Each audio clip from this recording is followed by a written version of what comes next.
నమస్కారం. Welcome to నవలా హృదయం. ఈరోజు కథ వసంత శిశిరం. రచించిన వారు శ్రీమతి నవీన గారు. కథలోకి వెళ్ళబోయే ముందు ఛానల్ను సబ్స్క్రైబ్ చేయడం మర్చిపోవద్దు. కథలోకి వెళ్ళిపోదాం. సమిట్ అటెండ్ అవ్వడం కోసం శిశిర టీం హైదరాబాద్ చేరుకుంటుంది.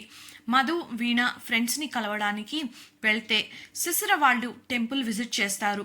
గుడిలో ఉన్న శిశిరకు మనసులో ఏదో తెలియని అర్థం కాని మిక్స్డ్ ఫీలింగ్ కలుగుతుంది. రూమ్కి వచ్చాక మధు వాళ్లతో కలిసి చార్మినార్ వెళ్ళడం గురించి, అక్కడ చేయాల్సిన షాపింగ్ గురించి డిస్కస్ చేస్తూ ఉంటారు. ఫైనల్గా సాయంత్రం 4:30కి చార్మినార్ దగ్గరికి స్టార్ట్ అవుదాం అని నిర్ణయించుకొని ఎవరి రూమ్కి వాళ్ళు వెళ్ళి రెస్ట్ తీసుకుంటారు. ఇదిలా ఉంటే మరోప్రక్క హైదరాబాద్లోని కోటిలో ఒక ఫేమస్ రెస్టారెంట్లో ప్రైవేట్ రూమ్లో ఏ ఎక్స్ప్రెషన్ లేని ఫేస్ పెట్టుకొని 46 ఏళ్ల ఒక వ్యక్తి కాలు మీద కాలు వేసుకుని దర్జాగా కూర్చొని చేతిలో మందు గ్లాస్తో అతని ముందున్న వ్యక్తినే చూస్తున్నాడు. అతని పేరు శంకర్. హైదరాబాద్లో చిన్న సైజ్ డాన్ అయిన డేవిడ్కి రైట్ హ్యాండ్.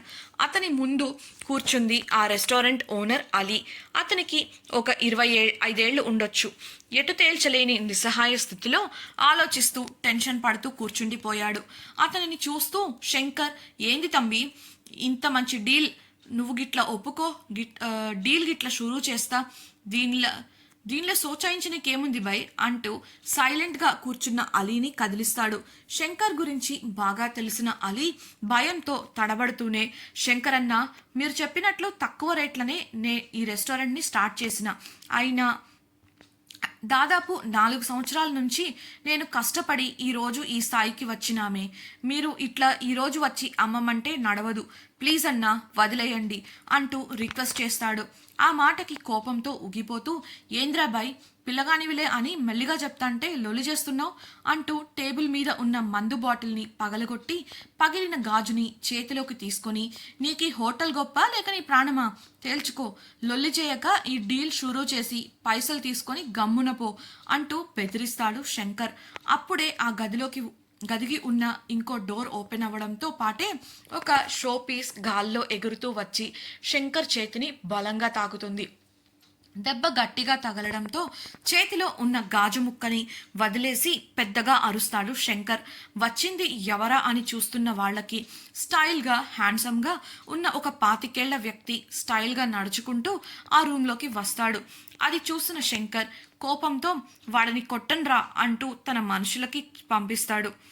సింగిల్ షాట్తోనే వచ్చిన 4గురిని పడుకోబెట్టిన ఆ వ్యక్తి వచ్చి అలీ పక్కన నిలబడి, కూర్చో అంటూ శంకర్కి సైగ చేసి తను కూడా కూర్చుంటాడు. ఇంత చిన్న వయసులోనే తన మనుషులందరినీ అంత ఈజీగా కొట్టేసరికి శంకర్కి భయం వేసింది. భయంతో శంకర్ కూడా కూర్చున్నాడు. స్టైల్గా ఫోన్ బయటకి తీసి ఏదో నెంబర్కి వీడియో కాల్ చేయగా అవతలి వ్యక్తి ఫోన్ లిఫ్ట్ చేశాడు. అందులో డేవిడ్ కనబడతాడు. వాళ్ళు సరదాగా చాలా క్లోజ్గా 2 నిమిషాలు మాట్లాడుకొని ఫోన్ పెట్టేస్తారు. అదంతా చూసిన శంకర్కి పై ప్రాణాలు పైనే పోయాయి. ఫోన్ పెట్టేసిన ఆ వ్యక్తి ఏంటి అన్నట్లుగా శంకర్ వంక చూడటంతో భయంతో వణికిన అతను, అన్న నీ కాలు మొక్కుతనే ఈ విషయం డేవిడ్ అన్నకు చెప్పొద్దు అంటూ బ్రతిమిలాడుతున్నట్లుగా అంటాడు. మరి ఈ డీల్ సంగతి ఏంటి, నీలా మరొకటి రాడని గ్యారంటీ ఏంటి అని గంభీరంగా ఆ వ్యక్తి అడగడంతో, అది నేను చూసుకుంటానే, కొనాలనుకున్న వాడి కాళ్ళు నే తీసేస్తానే, ఇంకోసారి కలలో కూడా వాడు ఈ రెస్టారెంట్ జోలికి రాకుండా నే చేస్తానే అంటూ వాడి మనుషులని తీసుకొని అక్కడి నుంచి వెళ్ళిపోతాడు. ఈ సీన్కి షాక్ అయిన అలీ ఆ వ్యక్తి వంక చూస్తూ, రేయ్ వసంత్, ఏంట్రా ఇదంతా, నీకా డేవిడ్ ఎలా తెలుసు అని ఆశ్చర్యంగా అడుగుతాడు. ఇంకా ఆ మూడ్లో ఉండటం ఇష్టం లేని వసంత్ నిట్టూరుస్తూ, నీకు నీ రెస్టారెంట్ కావాలా, డీటెయిల్స్ కావాలా అని విసుక్కుంటూ, ముందు ఫుడ్ ఎక్కడా, ఆకలి దంచేస్తోంది అని హడావిడి చేయడంతో అలీ కిచెన్లోకి వెళ్ళి స్పెషల్గా ఫుడ్ తనే చేయించి తీసుకొస్తాడు. ఆ ఫుడ్ని చూసి హ్యాపీగా ఫీల్ అయ్యి ఇద్దరూ కలిసి లంచ్ చేయడం ఫినిష్ చేస్తారు. తిన్న తర్వాత భుక్తాయాసంతో రిలాక్స్డ్గా సోఫాలో వెనక్కి వాలిన అలీ, నువ్వేంట్రా మామ ఇక్కడ, ఏంటి సడన్ సర్ప్రైజ్ అంటూ ఆరా తీస్తాడు. ఆ ప్రశ్నకి టిష్యూతో నోరు తుడుచుకుంటూ, జస్ట్ ఒక చిన్న పని మీద హైదరాబాద్కి వచ్చా, పనిలో పని నీతోనే ఉంటే బాగుంటుంది కదా అని ఇక్కడికి వచ్చాను అని వసంత్ అనడంతో ఒకసారి ఫోన్ అయినా చేయొచ్చు కదా అని అంటాడు అలీ. ఇప్పుడేంటి నీతో నేను నీ ఇంట్లో ఉండకూడదా అని గంభీరంగా వస్తున్న వసంత్ వాయిస్కి భయపడి అలా అని అన్నా నువ్వు ఆగుతావా అని మనసులో అనుకుంటూ అదేం లేదు, యూఆర్ ఆల్వేస్ వెల్కమ్ అని, సరే కాసేపు రెస్ట్ తీసుకో, నేను వెళ్ళి కొంచెం పని ఉంది చూసుకొని వస్తా అంటూ చెప్పి అక్కడి నుంచి వెళ్ళిపోయాడు అలీ. కాసేపు కునుకు తీద్దాం అని సోఫాలో వెనక్కి వాలి కళ్ళు మూసుకుంటాడు వసంత్. హోటల్లో ఉన్న మధు తను త్వరగా రెడీ అయ్యి మిగతా వాళ్ళని కూడా త్వరగా రెడీ అవ్వమని వెంటపడి హడావిడి చేసి తొందర పెడుతూ ఉంటుంది. విసిగిపోయిన ఉమ కోపంగా ఆపు, ఏ రోజన్నా కాలేజీకి వెళ్ళడానికి టైంకి రెడీ అయ్యావా, ఈ రోజు ఎందుకే మా ప్రాణాలు తీస్తున్నావు అని విసుక్కుంటుంది. దానికి గోముగా లేదు ఉమా, కాలేజ్ అంటే రోజు ఉండేదే, చార్మినార్ అలా కాదు కదా, కాలేజీకి డైలీ వెళ్ళగలం బట్ హైదరాబాద్కి రాలేం కదా, అందుకే ఉన్న కొద్ది టైంలో ఫుల్గా తిరిగి ఎంజాయ్ చేద్దాం ప్లీజ్ అంటూ నెమ్మదిగా అడుగుతుంది. ఎంజాయ్మెంటా, అసలు నువ్వు ఇక్కడికి ఈవెంట్ అటెండ్ అవ్వడానికి వచ్చావా లేక ఎంజాయ్ చేయడానికి వచ్చావా అంటూ కోపంగా ఎగిరి పడుతుంది ఉమ. ఆ కోపానికి భయపడుతూనే అది కాదు ఉమా, మనం వచ్చింది ఈవెంట్ కోసమే, కానీ అప్పటి వరకు ఖాళీగా కూర్చుంటే బోర్ కొడుతుంది, ఎంత ఖర్చు పెట్టి మనం టికెట్స్ కొన్నాం, ఇలాంటి ఛాన్స్ మళ్ళీ వస్తుందా, అలా ఆల్ ఇన్ వన్ ప్యాకేజ్లా ఒక టికెట్తో ఈవెంట్ ఎంజాయ్మెంట్ అందుకే అంటూ ఇంకా ఏదో చెప్పబోతున్న మధుపైకి పిల్లోని కోపంగా విసురుతుంది ఉమ. అది తప్పించుకొని అక్కడి నుండి పారిపోతుంది మధు. వాళ్ళని చూసి నవ్వుని ఆపుకుంటూ అయినా అది ఇక్కడికి ఎందుకు వచ్చిందో తెలిసి కూడా ఎందుకే దాంతో గొడవ అని అడుగుతుంది శిశిర. లేకపోతే మంచి నిద్రలో లేపేసింది దొంగ మొహంది అంటూ విసురుగా అద్దం ముందు నుంచొని రెడీ అవుతూ అంది ఉమ. ఆ మాటకి నవ్వేసింది శిశిర. అలా చివరికి వారంతా కలిసి క్యాబ్లో చార్మినార్కి చేరుకుంటారు. అప్పటికి టైం సాయంత్రం 5:30. కార్ దిగగానే చుట్టూ చూస్తున్న శిశిరని దాటుకొని మధు వీణ చేయి పట్టుకొని లాక్కొని అక్కడ ఉన్న ఒక మార్కెట్ సందులోకి వెళ్ళిపోయింది. ఆ పనికి బిత్తరపోయి చూస్తున్న శిశిరతో ఉమ అది చార్మినార్ అంది. చార్మినార్ చూడటానికి కాదు, ఇక్కడ షాపింగ్ చేయడానికి అంటూ నవ్వుతూ శిశిర చేయి పట్టుకొని పద మనం కూడా చూద్దాం, లేదంటే ఈ ఏరియాలో తప్పిపోవడం గ్యారంటీ అంటూ ఇద్దరు మధు వెళ్ళిన సందులోకి వెళతారు. ఆ సందులో దాదాపు 15 ఇమిటేషన్ నగల దుకాణాలున్నాయి. ఒక్కొక్క షాప్ తిరుగుతూ ప్రతి షాప్లోనూ డిఫరెంట్ వెరైటీస్ నగలు చూస్తూ బేరమాడుతూ చివరికి ఏదీ కొనకుండా బయటికి వస్తూ మళ్ళీ ఇంకో షాప్ అంటూ అప్పటికే దాదాపు 10 షాపులు తిరిగారు. వీళ్ళ గోలకి అడిగిన బేరానికి ఆ షాప్ వాళ్ళు చీప్గా చూడటం గ్రహించిన ఉమ శిశిరలు మరో షాప్లోకి వెళ్ళబోతున్న మధుని ఆపి ఇంకా చాలు నువ్వు నీ పట్టపరాలు, ఇప్పటికే వాళ్ళు మనల్ని చూసే చూపులకి పరువు పోతుంది, నువ్వు కొనే ఆలోచన లేనప్పుడు ఎందుకు ఇలా మా టైం వేస్ట్ చేస్తావు అని విసుగ్గా అంటున్నా వినకుండా మధు అదేం లేదు మీరు రండి చెప్తా అంటూ లోపలికి వెళ్ళిపోయింది. విసిగిపోయిన ఉమ చిరాగ్గా నేలని కాలితో తన్నుతూ చుట్టూ ఒక రౌండ్ చూసి లోపలికి పద తప్పేది కాదు అంటూ ఇద్దరూ లోపలికి వెళ్ళారు. అక్కడ కూడా చాలా మోడల్స్ తీయించి చూసి లాస్ట్గా ఒక సెట్ని సేల్స్ బాయ్కి చూపించి రేట్ అడిగారు. అతను ఒక రేట్ చెప్పగానే మధు ఇంకో రేట్ చెప్పి 2 నిమిషాలు అటు ఇటు రేట్ని సాగించి కుదించి ఒక రేటుకు ఇద్దరు ఫైనలైజ్ చేసుకున్నారు. ఆ రేట్ని విన్న ఉమ శిశిరలు షాక్ తిన్నారు. ఎందుకంటే ఇంతకు ముందు వారు తిరిగిన షాపులలో అదే ఐటమ్ని ఇంకా ఎక్కువ రేట్ చెప్పినా ఎవరూ తగ్గించలేదు, కానీ ఇక్కడ అంతకన్నా తక్కువ రేట్కి ఇవ్వడం చూసి ముఖముఖాలు చూసుకున్నారు. అలా విస్తుపోయిన వారి దగ్గరకు వెళ్ళి చిన్న గొంతుతో వారికి మాత్రమే వినపడేలా మధు ఇక్కడ ఇలానే ఉంటుంది, మనం ఎంత తక్కువ రేట్కి బేరమాడి కొంటాం అనేది మన టాలెంట్ మీదే ఆధారపడుతుంది అంటూ తనేదో గొప్ప విజయాన్ని సాధించినట్లు గర్వంగా చెప్పింది. అది విన్న శిశిర ఉమ ఏదో అర్థమైనట్లు తల ఊపారు. ఆ షాప్ నుంచి బయటకి వచ్చిన వారు చుట్టూ చూస్తుండగా శిశిర పక్కనే ఉన్న స్టూల్పై కూర్చుంటూ, ఇక నా వల్ల కాదు, ముందు ఏదైనా తినాలి, 2 గంటల నుంచి నన్ను తిప్పి తిప్పి చావకొట్టారు అంటూ నీరసంగా అంది. అవును అన్నట్లుగా అందరూ అనుకొని అక్కడికి దగ్గరలో ఉన్న ఒక చాట్ బండి దగ్గరకు వెళ్ళి నిలబడ్డారు. ఆ బండి మెయిన్ రోడ్ నుంచి ఒక సందులోకి తిరిగిన వెంటనే సందులో ఒక వైపున ఉంది. సో బిజినెస్ చాలా బాగా జరుగుతుంది, జనం బాగానే ఉన్నారు. అయినా ఆర్డర్కి పెద్దగా టైం తీసుకోవడం లేదు. దుకాణం వ్యక్తి ఒకదాని తర్వాత ఒకటి ప్లేట్స్ తీసుకొని చక్కగా ఫుడ్ని ఎంజాయ్ చేస్తున్నారు. ఇదిలా ఉంటే గదిలో సోఫాలో వెనక్కి వాలిన వసంత్ మంచి నిద్రలోకి జారాడు. సడన్గా మెలకువ వచ్చి టైం చూడగా అప్పటికే 6:30 అయ్యింది. చాలాసేపు నిద్రపోయాను అనుకుంటూ ఆ గది నుంచి బయటికి వచ్చాడు. అప్పటికే ఏదో పని మీద హడావిడిగా బయటికి వెళ్తున్న అలీ కనిపించడంతో అతన్ని ఆపి తను కూడా వస్తానని కదిలాడు.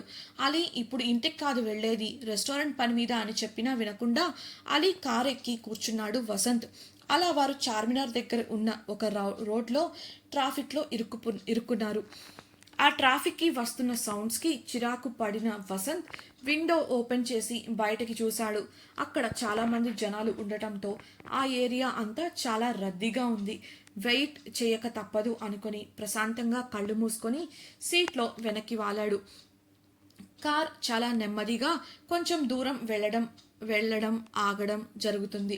అంతలోనే ఒక డిఫరెంట్ అయిన సౌండ్ వసంత్ చెవిన పడింది. అది తనకి చాలా సుపరిచితమైన సౌండ్లా అనిపించడంతో చెవులు రిక్కించి వింటూ ఆ సౌండ్ ఇంతకుముందు ఎక్కడ విన్నాడా అని ఆలోచించడం మొదలుపెట్టాడు. గుర్తుకు వచ్చిన మరుక్షణమే కళ్ళు తెరిచి ఫాస్ట్గా కారులోంచి దిగి చుట్టూ చూస్తున్నాడు. కానీ అతనికి అంతమందిలో ఏమీ అర్థం కాలేదు. ఇలా కాదు అనుకొని కళ్ళు మూసుకొని ఆ సౌండ్ని వినడానికి ప్రయత్నించాడు. అప్పుడే ఆ సౌండ్ మళ్ళీ వినపడింది. ఆ వైపు చూడగా ఒక అమ్మాయి తనకు కొంత దూరంలో ఎవరికో డబ్బులు ఇవ్వడం గమనించాడు. అయితే ఆమె మరోవైపు తిరిగి నిలబడటం వల్ల ఆమె ముఖం కనబడలేదు. నడుము దాటి ఉన్న అందమైన కురులు, ఆ తర్వాత ఆమె ఒక వైట్ డ్రెస్ వేసుకొని ఉంది అని మాత్రమే తెలుస్తుంది. వెనుక నుంచి చూస్తున్నప్పుడు ఆమె చక్కని శరీర వంపులు చాలా బాగా తెలుస్తున్నాయి. అది చూసి ఒక క్షణం వసంత్లో ఏదో అలజడి, ఉన్న చోటే శిలలా నిలబడిపోయాడు. అయితే ఆ అమ్మాయి మాత్రం వసంత్ ఉన్న డైరెక్షన్కు ఆపోజిట్ సైడ్ నడుచుకుంటూ వెళుతుంది. ఆమె ముఖం మీద పడుతున్న కురులను చెవి వెనక్కు నెడుతుండగా ఆమె చేతి మణికట్టుకు ఉన్న బ్రేస్లెట్ని చూశాడు వసంత్. ఆ బ్రేస్లెట్ని చూసిన వసంత్ కళ్ళల్లో ఏదో మెరుపు మెరిసింది. అంతలోనే అతని ప్రక్కకు వచ్చిన అలీ కోపంతో, పిచ్చారా వసంత్, ఒక్క మాట చెప్పి దిగొచ్చుగా, రన్నింగ్లో ఉన్న కారులోంచి దిగింది ఏం పీకడానికి రా అంటూ వసంత్ని పట్టుకొని కోపంగా ఊపాడు. అప్పుడు కానీ వసంత్ తేరుకోలేదు. అలీ కోపంలోనూ తప్పులేదు. వసంత్ సౌండ్ వినపడగానే కార్ రన్నింగ్లో ఉంది అని కూడా చూడకుండా దిగేశాడు. అంతటి ట్రాఫిక్లో ఏమైందో అని టెన్షన్ పడుతూ వేరే స్ట్రీట్లో ప్లేస్ చూసుకొని పార్క్ చేసి రావడానికి నానా తంటాలు పడ్డాడు అలీ. కొంతమంది చేత తిట్లు కూడా తిన్నాడు. అలీ కదిలించగానే ఈ లోకంలోకి వచ్చిన వసంత్ అలీని చూసి, రే అలీ, ఆ వైట్ డ్రెస్ అమ్మాయి చూడు అని ఆ అమ్మాయి వైపు చూపించాడు. అది చూసిన అలీ దూరంగా వెళ్ళిపోతున్న అమ్మాయిని చూస్తూ అయితే అన్నాడు. ఆ రెస్పాన్స్కి విసిగి చి పోరా అనుకుంటూ ఆ అమ్మాయి వెళుతున్న డైరెక్షన్లో పరుగులు తీశాడు వసంత్. అయితే అప్పటికే ఆ అమ్మాయి వెళ్ళిపోయింది. అతను నుంచుంది ఒక 4 రోడ్ల కూడలి. సో అతను ఆమె ఏ డైరెక్షన్లో వెళ్ళిందా అని చూస్తుండిపోయాడు. ఇంతలో అక్కడికి చేరుకున్న అలీ, ఏమైందిరా అని అడగగా, తెలీదురా ఎటు వెళ్ళిందో అని అయోమయంగా సమాధానం ఇచ్చాడు వసంత్. ఆ అమ్మాయి ఎక్కడుంటుందో నాకు తెలుసు, నాతో రా అని వసంత్ చేయి పట్టుకొని ఒక రోడ్డు వైపు తీసుకుని వెళ్ళాడు. అలీ అనుమానంగా, నీకెలా తెలుసు అని అడుగుతున్న వసంత్తో, నాతో వస్తే నీకే తెలుస్తుంది అంటూ వసంత్ని తనతో రమ్మని సైగ చేశాడు. 4 సందులు తిరిగాక వారు చార్మినార్ దగ్గరికి చేరుతారు. తన వంక వింతగా అమ్మాయి అని చెప్పి చార్మినార్ దగ్గరకు తీసుకొచ్చావేంట్రా అన్నట్లు చూస్తున్న వసంత్తో, ఇంకో 2 మినిట్స్లో లైట్స్ ఆన్ అవుతాయి, అది చూడడానికి ఎవరైనా ఇక్కడికే వస్తారు మామా అని అంటాడు అలీ. ఆ మాటలకి కాస్త రిలాక్స్డ్గా ఫీల్ అయినా ఆ అమ్మాయి ఎక్కడ ఉందా అని అక్కడ చార్మినార్ని చూస్తున్న వారిని అబ్జర్వ్ చేస్తూ ఉంటాడు వసంత్. సరదాగా వచ్చిన ప్రేమ జంటలు, పిల్లలతో సరదాగా సాయంత్రాన్ని గడపాలని వచ్చిన ఫ్యామిలీస్, కొన్ని ఫ్రెండ్స్ గుంపులు, ఇలా రకరకాల మంది అక్కడ చార్మినార్ అందాలను చూడడానికి వచ్చారు. వారిలో ఎక్కడ వసంత్కి ఆ అమ్మాయి కనిపించలేదు. ఇంతలో లైట్స్ అన్నీ ఆన్ అయ్యాయి. మిణుకు మిణుకుమంటూ కరెంటు కాంతులతో ఎంతో శోభాయమానంగా వెలిగిపోతుంది చార్మినార్. అక్కడ ఉన్న కొంతమంది కుర్రాళ్ళు అరుపులతో గోల చేశారు. అవి వారిలో వచ్చిన సంతోషానికి చిహ్నాలు. వారి మధ్యలోకి వెళ్ళి వెతకడం స్టార్ట్ చేశాడు వసంత్. అలా ఒక అర్ధగంట గడిచిపోయింది. విసుగ్గా ఆ గుంపు నుంచి బయటకు వచ్చి చార్మినార్ని చూస్తున్న వసంత్కు కొద్ది దూరంలో ఒక అమ్మాయి గొంతు వినపడింది. వెనక్కి తిరిగి చూడగా ఆ వైట్ డ్రెస్ అమ్మాయి హడావిడిగా పరిగెడుతూ కనబడింది.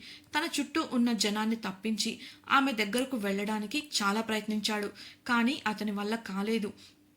ఎలాగో తప్పించుకొని వెళ్ళేసరికి ఆ అమ్మాయి క్యాబ్లో వెళ్ళిపోయింది. అయితే నెంబర్ ప్లేట్ అయినా చూద్దాం అనుకున్న వసంత్కు చీకటిగా ఉండడం వల్ల అది కూడా కనపడలేదు. నిరాశగా దూరంగా వెళ్ళిపోతున్న క్యాబ్ వైపు చూస్తూ ఉండిపోయాడు.